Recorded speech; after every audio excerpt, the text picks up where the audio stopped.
سلطان پر نظر پڑتے ہی میرے چہرے پر ایک رنگ آ کر گزر گیا۔ مجھے یقین ہو گیا تھا کہ اب سلطان اتنی آسانی سے مجھے بخشنے والے تو نہیں ہیں۔ میں نظریں چراتی ہوئی بستر سے اٹھ کر کھڑی ہوئی، تیزی سے کمرے سے باہر نکل گئی۔ یہ بھی نہ دیکھا کہ دروازے سے روبینہ اندر داخل ہو رہی تھی۔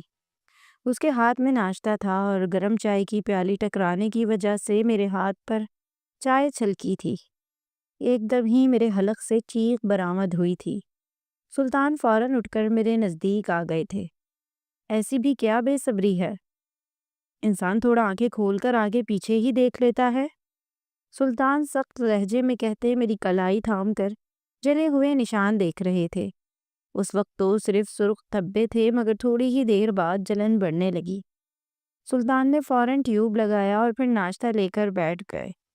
روبینہ ناشتہ رکھ کر معذرت کرتی چلی گئی تھی۔ میں نے ناشتے کو ہاتھ بھی نہ لگایا تھا، میں بس اپنے جلے ہوئے ہاتھ کو دیکھ کر آنسو بہا رہی تھی۔ اتنے میں سلطان نے ایک نوالا بنا کر میرے منہ کے نزدیک کیا۔ نہ چاہتے ہوئے بھی میں نے منہ کھولا اور کھانا کھانے لگی، وہ بھی سلطان کے ہاتھوں سے۔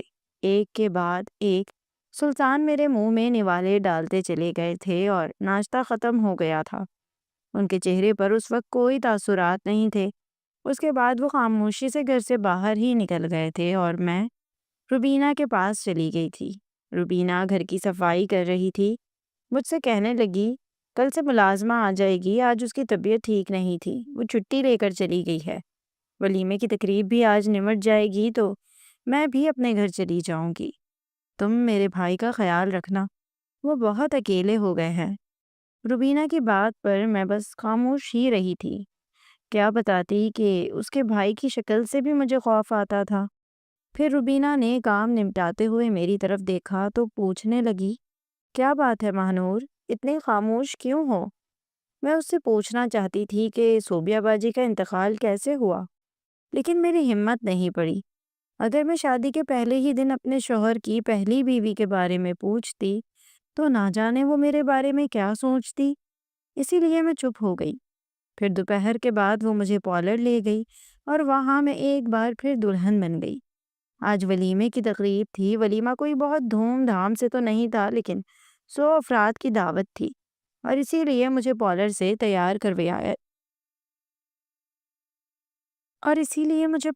تیار کروایا گیا تھا۔ گھر کی چھت پر ہی ولیمے کی تقریب منعقد کی گئی۔ میری اماں اور بہنیں آئی تھیں۔ مجھے دیکھ کر وہ بہت خوش ہو رہی تھیں، کیونکہ میں دلہن بن کر بہت حسین لگ رہی تھی۔ بارات میں تو اماں نے گھر پر ہی مجھے تیار ہونے کا کہہ دیا تھا، لیکن اب پالر سے تیار ہو کر مجھ پر ایک الگ ہی رنگ روپ آ گیا تھا۔ میری بہنیں کہنے لگیں، دیکھا اماں نے آپ کے حق میں کتنا اچھا فیصلہ کیا، سلطان بھائی بھی کتنے ہینڈسم لگ رہے ہیں۔ صفا کی بات پر میں نے نظر اٹھا کر اپنے دوستوں کے درمیان کھڑے سلطان کو دیکھا تو واقعی ہی دیکھتی رہ گئی۔ سیاہ رنگ کے پین کوٹ میں سلطان کی پرسنالٹی بہت ہی شاندار لگ رہی تھی۔ میں بغور سلطان کا جائزہ لے رہی تھی کہ اچانک سلطان نے پلٹ کر میری طرف ایک نظر ڈالی تھی۔ مجھے لگا میری چوری پکڑی گئی ہو۔ میں گھبرا کر یہاں وہاں دیکھنے لگی۔ تھوڑی دیر بعد تقریب ختم ہو گئی، سب لوگ اپنے گھروں کو چلے گئے اور اسی وقت روبینہ بھی اپنے شوہر کے ساتھ واپس اپنے سسرال لوٹ گئی۔ اب گھر میں صرف میں اور سلطان رہ گئے تھے، اور یہی بات مجھے خوفزدہ کر رہی تھی۔ مجھے یہ تھا کہ وہ میرے ساتھ ظلم کریں گے۔ صوبیہ باجی کے ساتھ بھی تو شاید انہوں نے یہی سب کیا تھا۔ میری گھبراہٹ میرے ہاتھوں، پیروں اور میرے چہرے پر نظر آ رہی تھی۔ میں جلدی سے وارڈروب سے اپنے کپڑے نکال کر لے آئی تھی تاکہ سلطان کے کمرے میں آنے سے پہلے ہی چینج کر کے سونے لیٹ جاؤں، مگر اس سے پہلے کہ میں واش روم کا رخ کرتی، سلطان کمرے میں داخل ہو گئے۔ ان کی نگاہوں نے بھرپور طریقے سے میرا جائزہ لیا اور پل بھر میں وہ میرا ارادہ بھی جان گئے۔ کس بات کی جلدی ہے ماہنور؟ قدم قدم وہ میرے قریب آ گئے تھے اور میں نے فوراً سے نظریں پھیر لی تھیں۔ میرا ہاتھ پکڑ کر انہوں نے مجھے آہستگی سے بیڈ پر بٹھا دیا تھا۔ کل تم تھکی ہوئی تھیں تو میں نے تمہیں آرام کرنے کا موقع دے دیا، لیکن اس کا مطلب یہ نہیں ہے کہ آج بھی تم فرار کا راستہ اختیار کرو۔ میں نے تمہیں منہ دکھائی میں جو جھمکے دیے تھے وہ تم نے پہنے کیوں نہیں؟ ان کی بات سن کر میں چپ ہو گئی تھی۔ موقع ہی کب ملا تھا وہ جھمکے پہننے کا۔ وہ کہنے لگے، لے کر آؤ، میں خود اپنے ہاتھوں سے پہناؤں گا۔ میرے پاس انکار کی کوئی گنجائش نہیں تھی۔ میں نے جھمکے لا کر ان کے ہاتھ میں تھما دیے اور پھر سلطان نے نرمی سے وہ جھمکے میرے کانوں میں ڈال دیے۔ میرا ہاتھ پکڑا اور کہنے لگے کہ مجھ سے ڈرنا بند کر دو۔ میں کوئی جن بھوت نہیں ہوں اور نہ ہی کوئی ظالم آدمی ہوں جو تمہیں نقصان پہنچاؤں گا۔ تم جاننا چاہتی تھی نا کہ صوبیہ کا انتقال کیسے ہوا؟ تو میں تمہیں بتا دیتا ہوں کہ وہ پریگننٹ تھی اور پریگننسی میں ہی کمپلیکیشنز ہونے کی وجہ سے اس کی جان چلی گئی۔ میں صوبیہ سے بہت محبت کرتا تھا اور اس کے جانے کا مجھے بھی بہت دکھ ہے، لیکن دنیا والے سمجھتے ہیں کہ میں نے صوبیہ کے ساتھ کچھ غلط کیا ہے۔ اب میں ہر ایک کو تو جواب نہیں دے سکتا نا، لیکن اتنا ضرور چاہتا ہوں کہ تم میری طرف سے اپنا دل صاف کر لو۔ میری ذات سے تمہیں کوئی نقصان نہیں پہنچے گا۔ سلطان کی بات پر میرے دل کو کچھ ڈھارس بنی تھی۔ واقعی کل سے لے کر اب تک انہوں نے مجھے کوئی تکلیف نہیں پہنچائی تھی۔ میرے ہاتھ سے ڈریس لیتے انہوں نے ایک طرف ڈال دیا تھا۔ تم یہ نہیں پہنو گی، میں تمہارے لیے پہلے ہی بہت کچھ خرید لایا ہوں۔ پھر انہوں نے وارڈروب سے ایک خاص لباس نکال کر میری طرف بڑھایا، جسے دیکھ کر میں شرم سے گلابی پڑ گئی۔ لیکن سلطان نہ صرف میرے شوہر تھے بلکہ ایک انتہائی خوبصورت مرد تھے جن کا ساتھ میرے لیے واقعی خوشی کا باعث بن چکا تھا۔ میں بھلے ہی ان کی دوسری بیوی تھی لیکن انہیں قبول کرنے کو تیار ہو گئی تھی۔ شرم سے چور ہوتے وہ لباس میں نے پکڑ تو لیا تھا لیکن اسے پہننے کی ہمت مجھ میں نہیں تھی، مگر سلطان کے اصرار پر میں نے وہ لباس پہنا اور سلطان اس طرح مجھے دیکھ کر وارفتہ ہونے لگے۔ دھیرے دھیرے سلطان کی محبت گہری ہوتی چلی گئی اور یہ میری زندگی کی ایک خوبصورت ترین رات بن گئی۔ آنے والے چند دنوں میں میرا خوف پوری طرح دور ہو گیا اور میں جان گئی کہ سلطان ایک بہت ہی اچھے انسان ہے۔ ان کی ذات سے مجھے کوئی تکلیف نہیں پہنچی تھی بلکہ وہ تو میرا ہر دم خیال رکھتے تھے۔ میرے گھر والوں کا، میری بہنوں کا انہوں نے بہت زیادہ ساتھ نبھانا شروع کر دیا تھا۔ وہ ہر چیز میں سب سے پہلے میری ماں اور بہنوں کا ہی خیال کرتے۔ پہلے بھی وہ ہمارے لیے بہت چیزیں لاتے تھے۔ اب تو ہم دونوں جب بھی کہیں جاتے وہ ڈھیر ساری شاپنگز میری بہنوں اور اماں کے لیے بھی کرتے۔ دھیرے دھیرے سلطان نے یہ ثابت کر دیا تھا کہ میں ان کے بارے میں بالکل غلط رائے رکھتی تھی۔ وہ اصول پسند ضرور تھے لیکن برے نہیں تھے۔ دھیرے دھیرے وقت گزرتا گیا اور شادی کو 4 مہینے پورے ہو گئے۔ ان 4 مہینوں میں میری سوچ پوری طرح بدل گئی تھی اور شادی کے 5ویں مہینے میں میں امید سے ہو گئی۔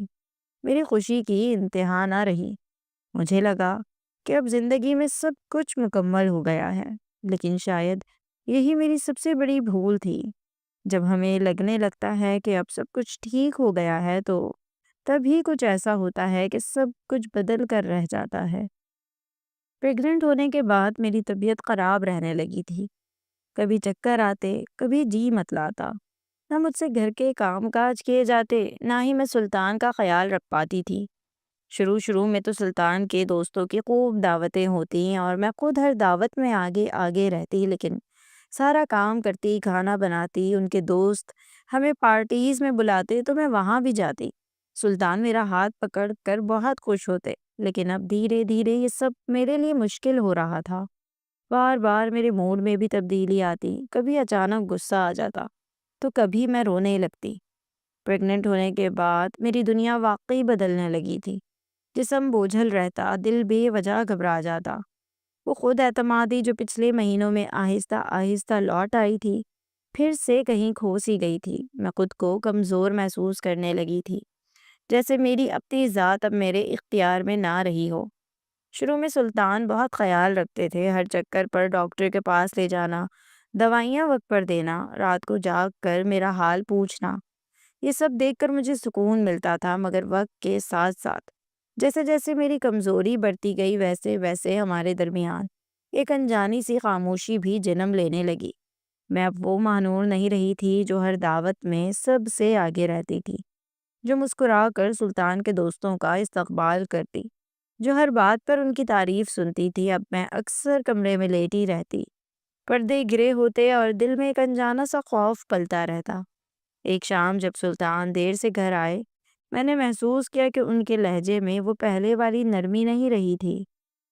آج طبیعت کیسی ہے؟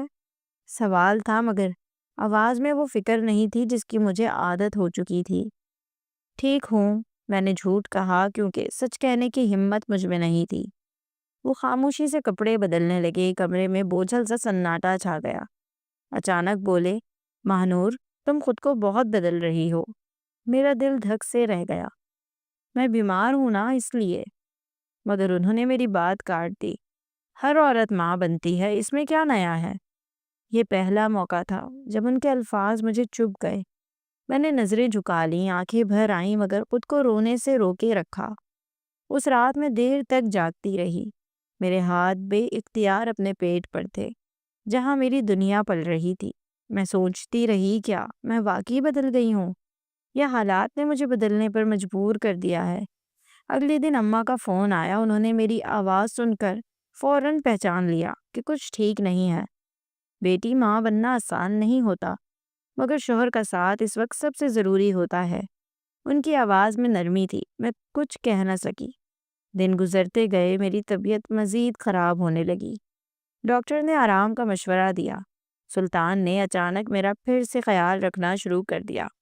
اب وہ ہر وقت میرے آس پاس رہنے لگے۔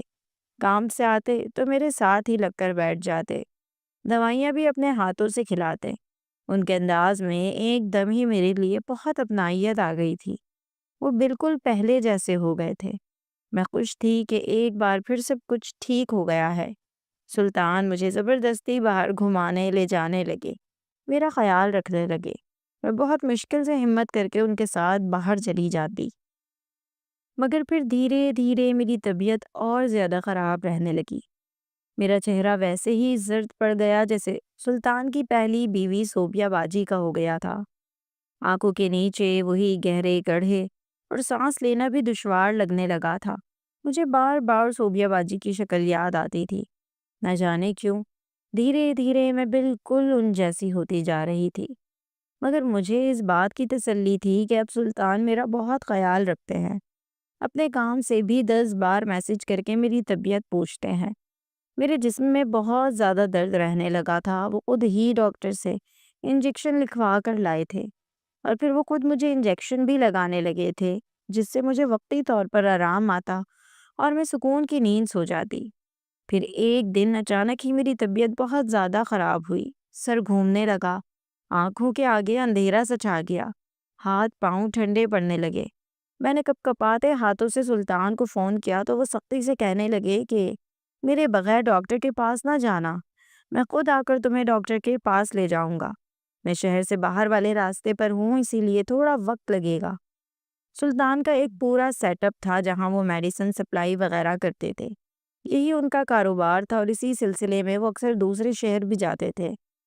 اب بھی وہ دوسرے شہر سے واپس آ رہے تھے، اور ان کی واپسی میں تقریباً 2 گھنٹے تھے، اور وہ چاہتے تھے کہ میں ان کا انتظار کروں۔ مگر میری حالت سنبھل ہی نہیں رہی تھی۔ سانس سینے میں اٹکنے لگی تھی، دل جیسے مٹھی میں بند ہو گیا ہو۔ اتنے میں اماں آ گئیں، میرا حال دیکھ کر گھبرا گئیں۔ میرے ماتھے پر ہاتھ رکھا تو بولیں، ارے یا اللہ، تو جل رہی ہے، چل میں لے چلتی ہوں ڈاکٹر کے پاس۔ میں نے کمزور سی آواز میں سلطان کا نام لیا، مگر اماں نے میرا ہاتھ مضبوطی سے پکڑ لیا اور کہا، جان ہے تو جہان ہے، ڈاکٹر کے پاس جانا ضروری ہے۔ اماں نے مجھے جیسے تیسے ٹیکسی میں ڈالا۔ میں نے اماں کے ہاتھ میں اپنی فائل پکڑا دی اور اماں کو اس ڈاکٹر کا بتایا جہاں پر سلطان مجھے لے کر جاتے تھے، مگر اماں کہنے لگیں، وہ تو بہت دور ہے، ہم ابھی قریبی اسپتال میں دکھا لیتے ہیں۔ ہم فوراً اسپتال پہنچے۔ میری حالت عجیب سی ہو رہی تھی، دل زور زور سے دھڑکنے لگا تھا۔ ڈاکٹر نے چیک کیا، نرس نے ڈرپ لگائی، اماں ایک طرف کھڑی دعائیں پڑھ رہی تھی۔ میں نیم غنودگی میں بس ایک ہی سوال سوچ رہی تھی کہ میرا انجام بھی وہی ہونے والا ہے جو صوبیہ باجی کا ہوا تھا۔ نہ جانے کیوں مجھے ایسا لگ رہا تھا جیسے میں اپنی زندگی کی آخری سانسیں لے رہی ہوں۔ اور پھر ڈاکٹر کی بات سن کر میرے ہوش اڑے تھے۔ ڈاکٹر کہہ رہی تھی کہ انہیں ہارٹ پرابلم ہے کیا؟ ان کا دل صحیح طریقے سے کام نہیں کر رہا۔ اماں نے فوراً انکار کیا تھا اور کہا تھا کہ میری بچی کو ایسی کوئی بیماری نہیں، یہ تو پریگننٹ ہے۔ مگر ڈاکٹر بغور میری رپورٹس اور دوائیاں چیک کر رہی تھی۔ پھر وہ مجھ سے پوچھنے لگیں کہ آپ کون سی دوا کیسے لیتی ہیں، تو میں نے انہیں کچھ انجیکشنز وغیرہ کے بارے میں بتایا، جسے سن کر وہ چونک گئی۔ کہنے لگیں کون سے انجیکشنز؟ اتفاق سے میرے بیگ میں ایک انجیکشن باقی بچا ہوا تھا، جو میں نے نکلتے ہوئے پتہ نہیں کس خیال کے تحت بیگ میں ڈال لیا تھا، ورنہ یہ انجیکشن سلطان ہی لائے تھے اور وہی سنبھال کر رکھتے تھے۔ ڈاکٹر نے وہ انجیکشن دیکھا تو چونک گئی۔ کہنے لگی کون دیتا ہے آپ کو یہ انجیکشن اور کس ڈاکٹر نے لکھے ہیں؟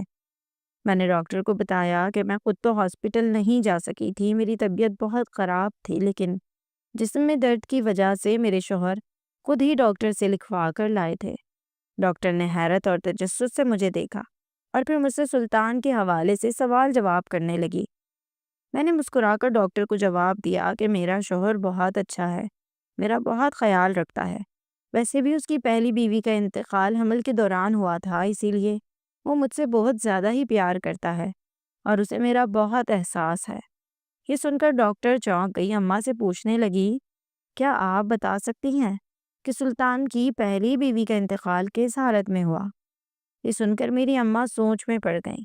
وہ آخری وقت میں صوبیہ باجی سے ملنے گئی تھیں، اسی لیے انہیں ان کی حالت کا اندازہ تھا۔ پھر میری اماں بتانے لگیں کہ صوبیہ بہت بیمار رہنے لگی تھی، نہ اس سے کھڑا ہوا جاتا تھا نہ بیٹھا جاتا تھا۔ وہ اپنے میکے جانا چاہتی تھی، مگر سلطان نے اسے اجازت نہیں دی اور کہا کہ وہ خود اس کا خیال رکھے گا۔ اور پھر حمل کے آخری مہینوں میں اچانک صوبیہ کو ہارٹ اٹیک ہوا اور وہ اس دنیا سے چلی گئی۔ یہ سب کچھ اتنا جلدی، اتنا اچانک ہوا کہ کوئی بھی سمجھ نہیں پایا، اور رپورٹ میں یہی آیا کہ کمزوری کی وجہ سے اور ذہنی ٹینشن اور دباؤ کی وجہ سے وہ اس دنیا سے چلی گئی ہے۔ سلطان اس کے جانے پر بہت زیادہ رویا تھا، بہت اکیلا اور تنہا ہو گیا تھا، اس لیے جب اس کی بہن نے میری بچی کا ہاتھ مانگا تو میں نے انکار نہ کیا۔ ویسے بھی ان کے ہم پر بہت احسانات ہیں۔ اماں نے کافی ساری تفصیل ڈاکٹر کو بتائی تھی اور ڈاکٹر کے چہرے پر ایک رنگ آ کر گزر گیا تھا۔ وہ حیرت سے پوچھنے لگیں تو سلطان کی پہلی بیوی ڈیلیوری کے دوران نہیں بلکہ ہارٹ اٹیک سے اس دنیا سے گئی ہے؟ اماں نے ہاں میں سر ہلا دیا۔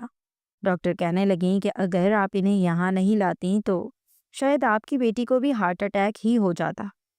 آپ نے بر وقت میڈیسن دی ہیں، لیکن اس سے ان کے بچے کی جان کو خطرہ ہے۔ انہیں بچانے کے لیے ہم نے بچے کی جان کو خطرے میں ڈال دیا ہے، اور یہ سب انجیکشنز کی وجہ سے ہے جو ان کے شوہر انہیں دے رہے ہیں۔ مجھے لگتا ہے کہ یہی وہ دوائیں ہیں جس کی وجہ سے سلطان کی پہلی بیوی اس دنیا سے گئی ہے۔ ڈاکٹر کی بات سن کر میرے ہوش اڑ گئے تھے۔ یہ کیسے ممکن تھا کہ میرا اتنا محبت کرنے والا شوہر مجھے نقصان پہنچائے؟ ڈاکٹر نے پولیس کو کال کر کے بلوایا تھا، کیونکہ ان کا خیال تھا کہ یہ پولیس کیس اور اٹیمپٹ ٹو مرڈر ہے۔ روبینہ باجی بھی آ گئی تھی اور تھوڑی ہی دیر بعد سلطان بھی پہنچ گئے تھے۔ پولیس والوں نے سلطان سے پوچھ گچھ شروع کر دی تھی کہ انہوں نے کس ڈاکٹر سے پوچھ کر یہ انجیکشن لکھوا کر مجھے دیے تھے، اور سلطان کی زبان گنگ ہو گئی تھی، وہ کوئی جواب ہی نہیں دے پائے تھے۔ پھر کچھ دیر بعد وہ کہنے لگے کہ میں خود فارماسیوٹیکل سے جڑا ہوا ہوں اور میڈیسن کا کام کرتا ہوں، اسی لیے مجھے معلوم ہے کہ کون سی دوائیں دی جاتی ہیں۔ پولیس والے انہیں حراست میں لے چکے تھے اور میں ہکا بکا یہ سب دیکھ رہی تھی۔ میرے شوہر ایسا کچھ بھی نہیں کر سکتے، وہ مجھ سے بہت محبت کرتے ہیں۔ میں نے بے اختیار سلطان کی طرفداری کی تھی، لیکن پولیس والے پھر بھی انہیں اپنے ساتھ لے گئے تھے، اور پھر میری اماں مجھے اپنے گھر لے آئی تھیں۔ ہم سب ہکا بکا تھے کہ آخر ہوا کیا ہے۔ روبینہ باجی مجھے ہی برا بھلا کہہ رہی تھیں کہ انہوں نے ہم جیسی یتیم بچیوں کے سر پر ہاتھ رکھا اور ہم نے ہی ان کے بھائی کو جیل بھجوا دیا۔ اب میں انہیں کیا بتاتی کہ میں تو خود اس بات کے حق میں نہیں تھی۔ اسی شام میں اماں کے ساتھ زبردستی کر کے پولیس اسٹیشن پہنچی کہ اپنے شوہر کو چھڑوا سکوں، مگر وہاں جا کر میرے ہوش اڑ گئے جب پولیس والوں نے میرے شوہر کا بیان میرے آگے پیش کر دیا۔ میرے شوہر نے اپنے بیان میں جو کچھ بتایا تھا وہ میرے لیے ناقابل یقین تھا۔ ایک لمبا چوڑا پڑھا لکھا ہینڈسم مرد یہ سب کچھ بھی کر سکتا ہے؟ یہ تو میرے تصور اور وہم و گمان میں بھی نہیں تھا۔ میں خالی ہاتھ واپس گھر لوٹ آئی تھی۔ آنکھوں میں آنسو تھے، پیٹ میں میرے شوہر کی نشانی۔ میں خالی ہاتھ واپس گھر لوٹ آئی تھی۔ آنکھوں میں آنسو تھے، پیٹ میں میرے شوہر کی نشانی، اور میرا شوہر جیل کی سلاخوں کے پیچھے تھا۔ میرے لیے تو بس زندگی اذیت ہی بن کر رہ گئی تھی۔ میں اپنی اماں کے گھر جیسے تیسے دن گزار رہی تھی، لیکن 7ویں مہینے میں اچانک ہی میری حالت بگڑنے سے ڈاکٹر کو ڈیلیوری کروانی پڑی۔ میرے پاس ایک مردہ بچے کی پیدائش ہوئی۔ دواؤں کی وجہ سے میرا بچہ اس دنیا سے چلا گیا تھا۔ میں بالکل تنہا رہ گئی تھی۔ اماں نے مجھے سنبھال لیا۔ میرے شوہر کو 7 سال کی سزا ہو چکی تھی، مگر مجھے اب تک یقین نہیں آیا تھا کہ میرا شوہر اتنا بڑا مجرم ہو سکتا ہے۔ میرے شوہر نے خود یہ بیان دیا تھا کہ صوبیہ باجی سے شادی کے بعد وہ بہت خوش اور مطمئن تھا، لیکن جب پریگننسی میں صوبیہ باجی کمزور ہوئیں، بیمار رہنے لگیں، تو اسے اپنی ہی بیوی سے نفرت ہو گئی، اور پھر دھیرے دھیرے نفرت اتنی بڑھی کہ انہوں نے صوبیہ باجی کو نیند کی دوائیں دینی شروع کر دیں، اور پھر ساتھ ہی وہ انجیکشنز لگائے جو ہارٹ اٹیک کا سبب بنے، اور صوبیہ باجی اس دنیا سے چلی گئی۔ اور پھر جب میں پریگننٹ ہوئی تو میرا خیال رکھنے کے بہانے وہ در حقیقت اپنی نفرت کو بڑھاوا دے رہے تھے۔ انہیں ایک بیمار اور کمزور بیوی نہیں چاہیے تھی۔ وہ یہ سمجھنے سے قاصر تھے کہ یہ بیماری اور کمزوری صرف پریگننسی کی حالت میں ہے۔ جب وہ اپنے دوستوں کے ساتھ بیٹھے ہوتے اور ان کے دوست اپنی بیویوں کے ہمراہ ہوتے تو انہیں لگتا کہ ان کی بیوی ہی ان کے قابل نہیں ہے۔ کبھی کبھار ان کے دوست مذاق میں کہہ دیتے کہ تو نے تو ایک بیمار عورت سے شادی کر لی ہے جو کسی دعوت میں بھی شریک نہیں ہوتی، تو میرے شوہر کو اور بھی برا لگتا، اور یہی برائی اور آگ نفرت میں بدل گئی۔ وہی نفرت جو انہیں صوبیہ باجی سے ہوئی تھی، اور وہی نفرت مجھ سے بھی ہوئی، اور انہوں نے میرے ساتھ بھی وہی سب کچھ کیا جو صوبیہ باجی کے ساتھ کیا تھا۔ مجھے بھی وہی دوائیں دینی شروع کر دی تھی جس سے دل کام کرنا چھوڑ دیتا، موت طبی لگتی اور کسی کو شک بھی نہ ہوتا، کیونکہ ایک پریگننٹ عورت مختلف دوائیں کھاتی ہے، اسی لیے کسی کو اندازہ بھی نہ ہوتا کہ یہ دل کا دورہ کیوں پڑا ہے۔ در حقیقت میرے شوہر ایک نفسیاتی مریض تھے، جن کے والد نے اپنی بیوی کے ساتھ بہت برا سلوک کرتے ہوئے دوسری شادی کر لی تھی، اور ان کی ماں کچھ عرصے بعد کسی دوسرے مرد کے ساتھ چلی گئی تھی۔ پیچھے صرف میرے شوہر سلطان اور روبینہ بچ گئے تھے۔ سلطان نے جلد ہی روبینہ کی شادی کر دی تھی، لیکن تنہا رہنے کی وجہ سے اور اپنے ماں باپ کے کردار کی وجہ سے ان کے اندر ایک خالی پن پیدا ہو گیا تھا۔ انہیں عورت ذات سے نفرت ہو گئی تھی، خاص کر وہ عورت جو بیمار ہو، کیونکہ ان کے باپ نے ان کی ماں کو یہی کہہ کر چھوڑا تھا کہ وہ ایک بیمار عورت ہے، اور وہ ایک بیمار عورت کے ساتھ اپنی زندگی نہیں گزار سکتے۔ ماضی کے پرانے زخموں نے میرے شوہر کی ڈوئل پرسنالٹی کر دی تھی۔ دنیا کے آگے وہ ایک اچھے انسان بننے کی کوشش کرتے تھے، لیکن اپنے اندر وہ نفرتوں کا طوفان رکھتے تھے۔ انہیں عورت ذات سے ہی نفرت تھی، اور اسی لیے انہوں نے پہلے صوبیہ باجی کو انجام تک پہنچایا تھا، اور اب وہ میری جان لینا چاہتے تھے، مگر قدرت کو شاید میری زندگی منظور تھی۔ صحیح وقت پر میری اماں آ گئیں اور مجھے بچا لیا۔ اماں کو اس بات پر بہت افسوس تھا کہ انہوں نے اس وقت میری بات کیوں نہیں سنی، اور کیوں مجھے ایک ایسے شخص کے حوالے کر دیا، لیکن بھلا کون جان سکتا تھا کہ ایک اتنے اچھے بھلے انسان کے دل میں کیا ہے۔ ایسے کتنے ہی نفسیاتی مریض ہمارے ارد گرد رہتے ہیں، جن کے بارے میں ہمیں اندازہ تک نہیں ہوتا کہ ان کے دل میں کیا پن رہا ہے۔ ایسی ہی ایک شخصیت سلطان کی بھی تھی، جو کئی سالوں سے نہ صرف ہماری مدد کر رہے تھے بلکہ ہمارا خیال بھی کرتے آئے تھے، اور شادی کے بعد بھی انہوں نے میرا بہت ہی خیال رکھا تھا، لیکن ان کا دل کتنا سیاہ تھا اس کا اندازہ ہمیں بہت دیر سے ہوا۔ میری آپ سب سے یہی گزارش ہے کہ اپنی بیٹیوں کو رخصت کرنے سے پہلے ایک بار اچھی طرح یہ یقین دہانی کر لیں کہ جس کے ساتھ آپ اپنی بیٹی کو رخصت کر رہے ہیں اس کے ماضی میں کوئی ٹراما، کوئی ایسی بات تو نہیں جو قابل غور ہو۔